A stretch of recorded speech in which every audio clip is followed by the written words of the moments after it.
Olá! Já alguma vez se parou para pensar como é que uma canção, nascida nos becos mais sombrios de uma cidade, se pode transformar num símbolo mundial? Pois bem, é isso que vamos ver hoje. Vamos mergulhar na história turbulenta e, acima de tudo, emocionante do fado, a verdadeira alma de Portugal. Qual é o som da alma de uma nação? É uma pergunta profunda.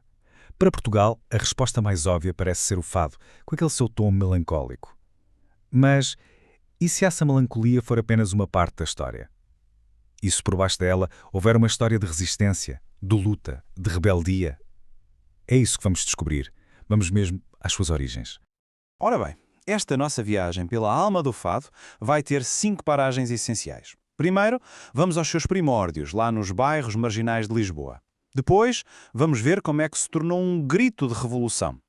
A seguir, como foi domesticado e silenciado pela ditadura, o seu quase desaparecimento depois da Revolução e, por fim, a sua incrível consagração. É uma história, acreditem, cheia de reviravoltas. Vamos então ao início de tudo. Pensem na Lisboa do século XIX, uma cidade portuária, a fervilhar de vida, mas também de muitas dificuldades. Esqueçam os palácios e os salões dourados. Não, não. O fado não nasceu aí. Nasceu no meio do povo, nas ruas de calçada, entre o cheiro a peixe assado e o som do trabalho duro. Lisboa, nessa altura, era um verdadeiro caldeirão de culturas. Havia gente a chegar do campo à procura de uma vida melhor, antigos colonos que regressavam, escravos recém-libertos, um cruzamento de vidas e de histórias. E era neste ambiente, nas tabernas e no Porto, ao fim de um dia de trabalho, que o fado surgia. Era uma forma de partilhar histórias, de desabafar, de criar comunidade.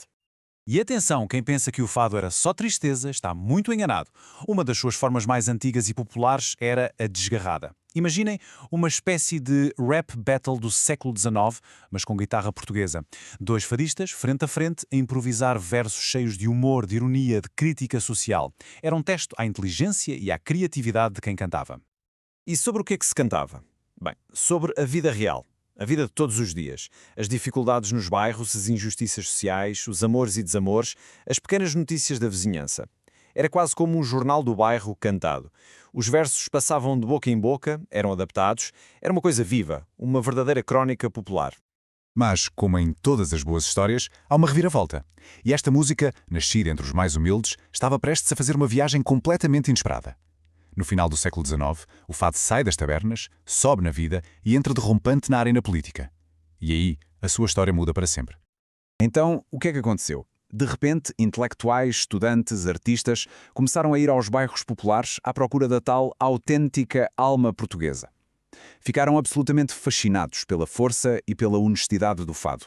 E de um momento para o outro, ir ouvir fado aos bairros sórdidos tornou-se chique. A música do povo estava na moda.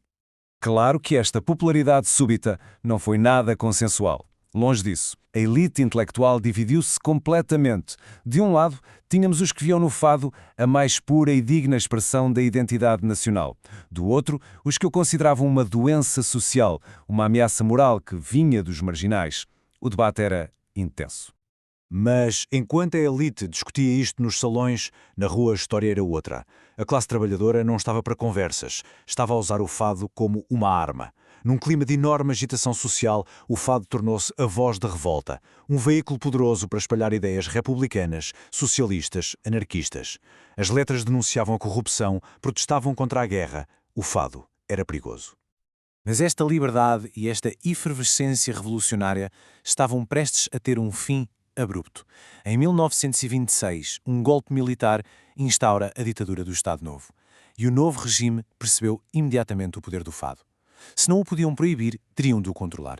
A estratégia estava traçada. A estratégia foi inteligente, de uma forma bastante sinistra. Em 1927, uma nova lei parecia dar um estatuto aos artistas, profissionalizando-os. Parecia bom, não é? Mas havia um preço a pagar. E que preço? A partir daí, era preciso uma licença para atuar. Cada letra tinha de passar pelo lápis azul da censura. O resultado foi um clima de medo, em que a autocensura se tornou a única forma de sobreviver. E o que é que sobrou do fado rebelde? Bem, pouco ou nada. O seu espírito foi completamente domesticado.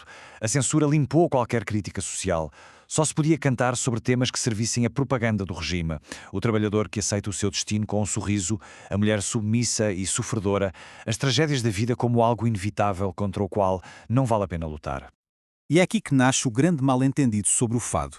Uma imagem que, para muitos, ainda hoje persiste. A ideia de que o fado é só tristeza, só fatalismo, só desgraça, vem daqui. A propaganda foi tão eficaz que conseguiu apagar a sua rica história de sátira e de protesto. Criou um estereótipo que durou décadas e décadas.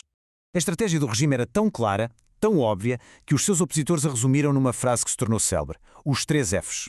A ideia era simples: usar o fado, agora inofensivo, juntamente com a religião, Fátima, e o desporto, o futebol, para manter a população distraída, alienada dos verdadeiros problemas do país. E então, chegamos a 1974, a Revolução dos Cravos, o fim de quase 50 anos de ditadura. A liberdade volta às ruas de Portugal. E tudo parecia possível. Para o fado também, certo? Seria finalmente livre? Bem, não exatamente. Por uma daquelas ironias cruéis da história, o maior desafio do fado estava prestes a começar. Na euforia da liberdade reconquistada, tudo o que estivesse de alguma forma associado à ditadura era rejeitado. E o fado, cuja imagem tinha sido tão cuidadosamente moldada pela propaganda do regime, tornou-se o bode expiatório perfeito. Acabou por ser visto, de forma muito injusta, como a banda sonora do fascismo, um símbolo de um passado que era preciso apagar a todo custo. As consequências desta acusação foram brutais. O fado foi, na prática, banido da vida pública. Desapareceu da rádio e da televisão estatais. Os festivais foram cancelados. E em atos simbólicos, mas muito violentos, chegaram a ser destruídos publicamente milhares de discos. Durante quase 20 anos, o fado sobreviveu na sombra, em pequenos círculos de resistentes. E quando tudo parecia mesmo perdido, o fado mostrou, mais uma vez, a sua incrível capacidade de sobrevivência. Depois de longos anos de silêncio, quase no esquecimento, preparava-se para o seu renascimento mais espetacular de todos. A partir da década de 90, tudo ia mudar. Então, como é que se deu esta reviravolta? Bem, aconteceram 2 coisas. Por um lado, lá fora, o boom da world music pôs o fado no mapa global.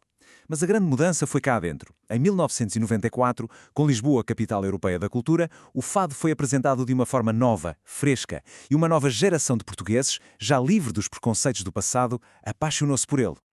E o ponto alto de toda esta jornada, o momento da consagração final, chega neste ano. Em 2011, o mundo inteiro reconhece finalmente o seu valor único. A Unesco declara o fado Património Cultural Imaterial da Humanidade. A canção dos marginais era agora, oficialmente, um tesouro de todos.